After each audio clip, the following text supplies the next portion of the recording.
Samantala, alam mo babes, balik tayo sa ating pupulsuhan mga balita Sabado. Sa bahaging ito ay nais kong balikan ang issue ng mga katutubong lumad babes. Yung tinungo nyo last week na may lumad na nasa UCCP Haran Compound ba yan? Yes, sa yes. Davao City. Right. Nakakaawa ang mga ito dahil ito'y namamanipula ng mga kamakalaban sa gobyerno.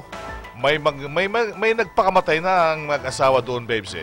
Yung lalaki nagpakamatay sa loob ng UCCP compound. Ilang araw na malibing ito, sumunod yung ina. Makontaksan na natin si Congresswoman Katamko at isang datu Apas doon, para maitanong natin sa kanila kung ano na nga ba ang tunay na nangyari. Itong si Congressman Katamko ay nagtungo roon sa mga katutubo at tumutulong doon sa mga pinigil na mga katutubo sa loob ng UCCP Haran. Ang balita ko mukhang siya pa ay nabaliktad sa nasabing issue. Sige nga, nakita ko nga yung mga report mo sa Facebook at sa YouTube. Nakaka-alarma at nakakabahala para sa mga kababayan natin mga katutubo. Nandiyan na ba? Nasa linya na ba natin sina Congresswoman Nancy Katamko? Okay. Unahin natin si Congresswoman Katamko at mamaya tatawagan din natin si Dato Nestor Apas. Congresswoman, magandang umaga po. Si Bing Tormento po ito at Karen Oyong sa DZRH. Yeah, magandang umaga, Bing, at magandang umaga, Karen. Good morning at sa lahat po ng nakikinig sa inyong programa.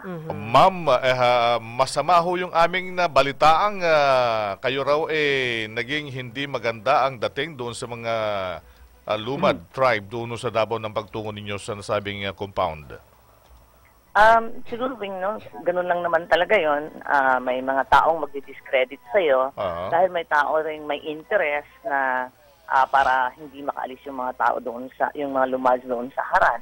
So, well, it is just like that. Pero ang pinaka-importante dito ay hanggang ngayon, nandoon pa yung mga tao sa Haran na hindi maganda yung kanilang sitwasyon. They are treated inhumanly. And hindi talaga siya conducive for an evacuation center as mandated by the Joint Circular of the ILG, DepEd, Civil Defense, and DSWD. So, Congresswoman Katamko, ano po ba ang totoong sitwasyon ng mga kababayan nating mga lumad dyan kung saan po sila nakatira po ngayon? Pakidescribe nga po sa ating mga listeners. Yeah. Yung time na nandoon kami, kasi we were documenting, no? Nag-document yung aking staff, tamang-tama ay pinapaliguan sila. Ang pagpapaligo sa kanila, ginagamit hose.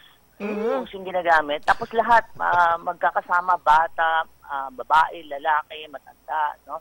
Bas isang hose, parang yung panahon ng Schindler's List, no? Na parang makita natin, nakalako TV ay ano lang natin nakikita yan, movie. Then, yun yung ano nila, tapos may isang sa 1,280 lumads, no? Meron silang isang anti-polyp type na CR na nandoon, na lahat din, babae, lalaki, at mga bata, yun ang gumagamit doon.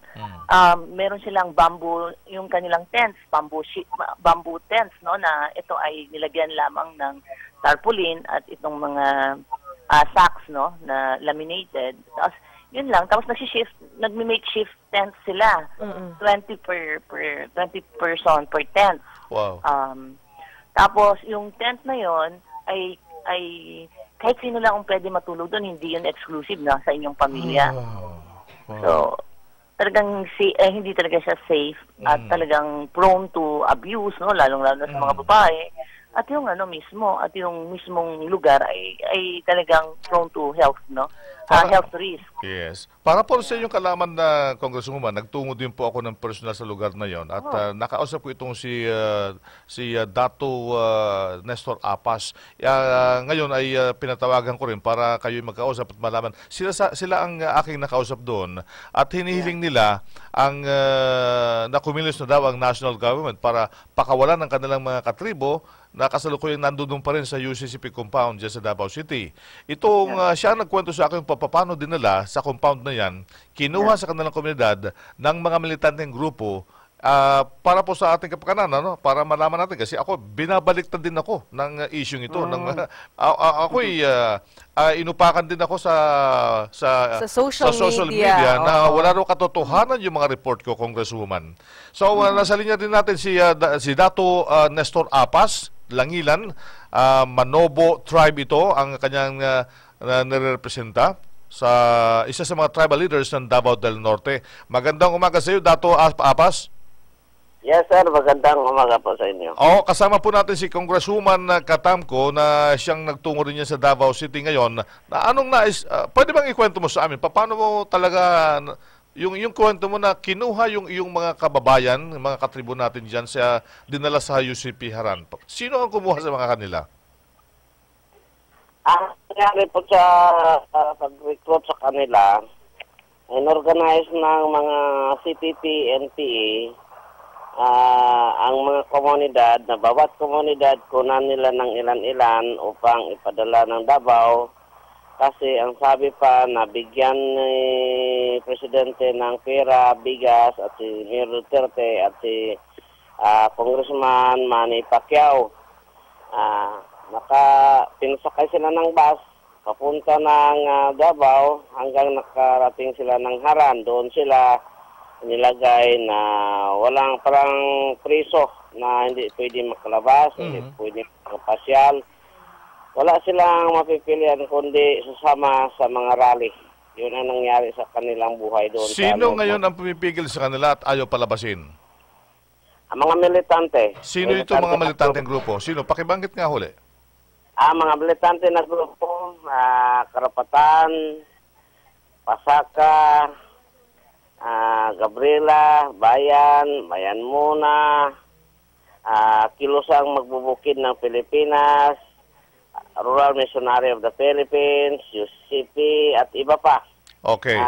Pigil sa kanila. Okay. Congresswoman, narinig po ninyo ang sinabi niya. Yan ho ang sinabi niya sa akin nung siya'y aming makapanayam doon sa Davao City. So, ano pong hakbang gagawin niyo para matulungan ang ating mga kababayan doon sa UCCP compound? Excuse me muna po, Dato Apas, si Congresswoman Katamko. Yeah. Mapian Salam, Dato Apas. Anyway, yung sa ginawa po natin, yung sa nagkipagkita po ako nung Tuesday kay Secretary de Lima at pinakita po natin kung ano yung totoong sitwasyon doon, no?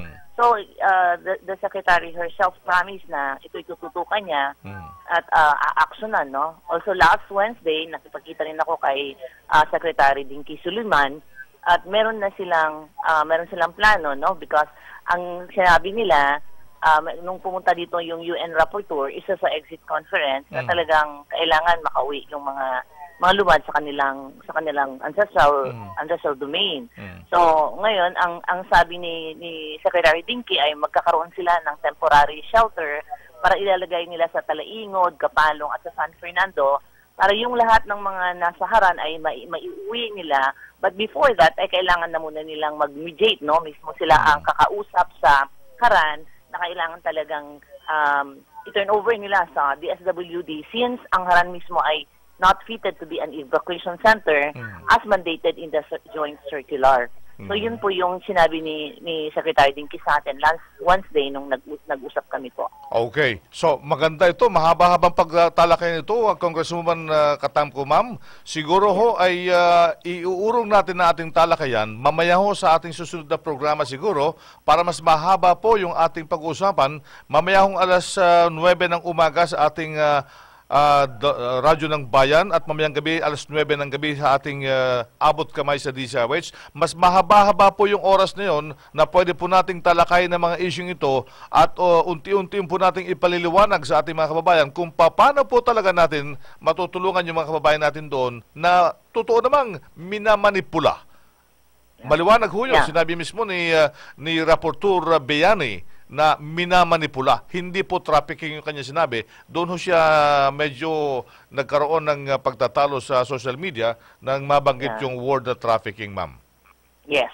Ako mismo, no, I was there, sa dalawang mata ko, nakita ko mismo na they're being manipulated. Talagang minamanipula sila.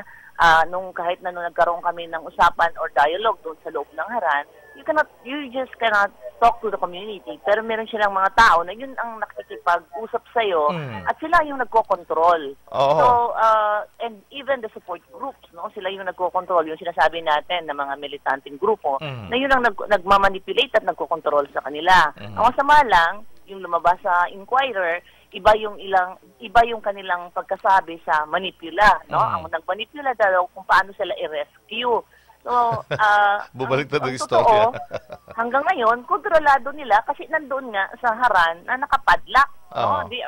Actually, that's really illegal detention na at meron tayong kaso na binibuild up sa kanila, no? Na-build up na si IDG, ano? Inablock pa nila yung 4 na mga leaders natin na nag-issue ng affidavits kung paano nga si Lito Lundia nagpakamatay at paano sila napunta doon.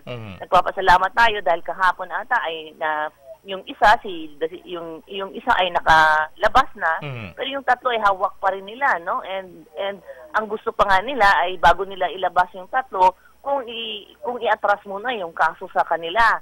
See how these people would manipulate the government. Wow. They really do not respect the democracy. I mean, they were given the democratic space to enjoy, but these people really bastardize it, and they do not respect it. They abuse it. Kaya yan yung nakita nila na dyan sila pwedeng mang-abuso. Sa akin, personally, if you have an ideology, you can do it. You can fight for it in an even Congressman Zarate and Congresswoman Ilagan. Ako naman ay kung we need people like fiscalizer, no? Kasi para may check and balance. Pero kung sa tama naman, wag naman po at the expense sa mga inosenteng tao na walang kalaban-laban. Tama po yun. Kung kayo ay nakikipaglaban sa gobyerno, gamitin nyo kung ano yung gusto nyo, pero wag yung mga taong inosente ang gamitin. Ginawang phone. So, ma'am, for your indulgence, kasi yung oras talaga natin, itong oras sa umaga, napakaiksi. Mamaya hong gabi siguro pag-usapan natin kung paano nagpakamatay yung si Lundia, no? Bibigyan ko ng pagkakataon si Dato Nestor Apas doon sa binanggit niya kasi mayroon daw huwad na dato doon sa loob na hindi pa ordained o ibig sabihin hindi pa na dumadaan sa tamang proseso legitimate. Itong nakausap ko rin ito si Jimboy Madagit. Dato Nestor Apas, paano ho pwede ipaliwanag yung muli sa amin bakit ho ninyo tinawag na hindi pa siya talaga dato itong si Jimboy Madagit? Ang dahilan doon, sir, na sinasabi namin na hindi sila legitimate na leader sa katutubo kasi mayroong mga paraan paano magiging leader. Isa, ang lahat ng mga leader dapat hereditary. Pangalawa, napagpasyahan ng community kung sino ang italaga na magiging at sunod na leader sa isang community. Pangatlo, dapat magiging leader siya kung ang ama niya o sino man na sinusundan niya ay namamatay na. At panglima, na dapat mayroon siyang malakihang ritual na ipaalam sa mga espiritu na siya talaga ang hiniling na isang dato sa community. Ang nangyari sa kanila, galing sila sa community, isang hamak na lang sila doon sa community. Pagdating sa Haran, nagiging dato na sila. Ayun. Dato Nestor Apas, mamayang gabi ho sa ating programang Abot Kamay, alas 9 ng gabi, alas 9:30 ng gabi. Pwede po namin kayong tawagan uli at itutuloy po natin ating talakayang ito para malinawan ng issue, lalo na ho doon sa pagpapakamatay ng isang mga kababayan natin doon sa loob ng UCCP Haran. Ano ho, Dato Apas? Yes, sir. Okay. Ito'y patikim muna sa ating mga kababayan sa mga isyong ating tinatalakay sa mga ito. Magandang umaga sa inyo, Nestor Dato Apas. Magandang umaga po sa iyo. Magandang umaga rin sa lahat ng tagapakinig sa radyong ito. Congressman Nancy Katamco, ma'am, ano po ang last word muna ninyo at mamayang gabi natin ipagpapatuloy ang diskusyong ito? Kita-kits ulit mamaya. Anyway. Mas mahaba po kasi yung oras na yun, ma'am, kaysa sa oras natin ito. Itong oras na ito ay napaka-iksi lang po ang ating panahon. At may mga issue pa ho kami tatalakayin bago kami magtapos ng isa at marami tayong hanap buhay. Ma'am, maraming salamat po sa inyong pagpapaunlak na kami po ay inyong nakatalimitan sa umagang ito. At magbabalik po tayo mamayang gabi sa ating palatuntunang Abot Kamay sa DZRH. Salamat po. Salamat po. Alright. Si Katoto at si Babes, Big Formento at Karen Oyong. Kasi oras na naman po ng pagpapakla ng ating himpilan Manatili po kayong nanatili sa inyong talapindutan ng inyong mga radyo, telebisyon. Promise po, babalik po kami ng ating kasamang Karen Oyong sa ating Pulso Balita Sabado.